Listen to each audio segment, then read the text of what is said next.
It's not my intention to do away with government. It is rather to make it work. Work with us, not over us. To stand by our side, not ride on our back. Government can and must provide opportunity, not smother it. Foster productivity, not stifle it. Music to my ears then, music to my ears now. That was the 1981 inauguration speech from the great Ronald Reagan. Look who is with us. Linda Chavez, former Reagan White House official. Linda, welcome back to the program. It's great to see you again. Great to be with you, Stuart. Is there a parallel between the way people responded to the election of Ronald Reagan, I think they called him a cowboy and Ronald Reagan and all that kind of thing, and the way they're responding to Donald Trump now? Is there a direct parallel, do you think?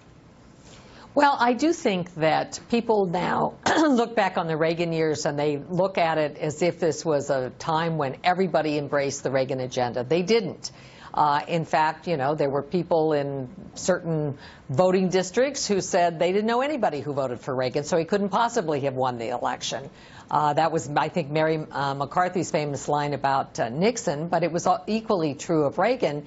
And Reagan himself was very affable. He was able to win people over. But much of the animus was directed at some of the people around him, people like Ed Meese. And so they became the focus of a lot of the hatred. And we may see that in this administration. Well, it looks like they're going after Steve Bannon for all kinds of reasons. I mean, taking it out on him, focusing their attention on him. But as I recall, and I was around in the Reagan Revolution, it was actually Mr. Reagan who put me into America's middle class. He fulfilled the dream for me. The first thing he did was to cut taxes.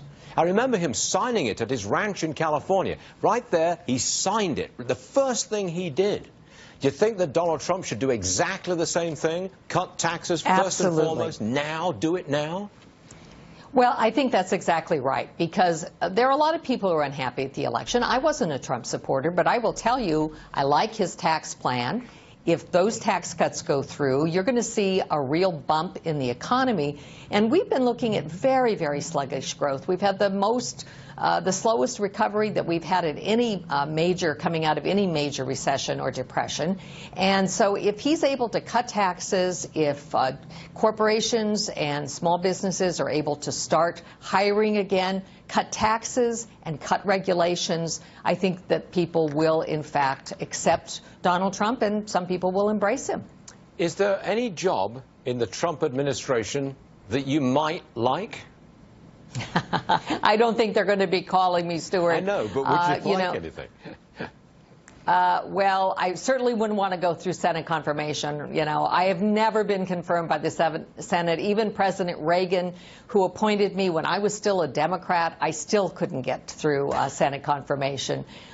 You know, I'm looking at what President-elect Trump is going to do on the immigration issue. I think he has a chance to reach out. I think he has a chance to say, I'm going to eliminate the executive orders, but I'm going to support the Dreamer Act. If he did that one thing, I think it would alleviate a lot of fears. And by the way, who came here, I know people who came here at 2 and 3 years of age. They're doing well now. We should want those people to stay. We should not want to send them out of the United States. But you know, that's not out of the question, is it? I mean, Donald Trump No, has it's said, not. If you're here illegally, undocumented, and you commit a felony, you're out. That may be 3 million people. But I don't believe he's said anything like that about the people that you call dreamers, the sons and daughters of people who came here illegally and they're stuck. I don't think he said anything about them.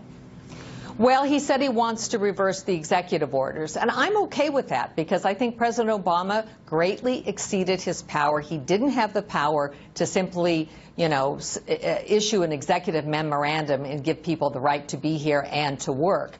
But he should couple that with saying, I'm going to support the DREAM Act. That was a Republican initiative. It was originally proposed by Orrin Hatch.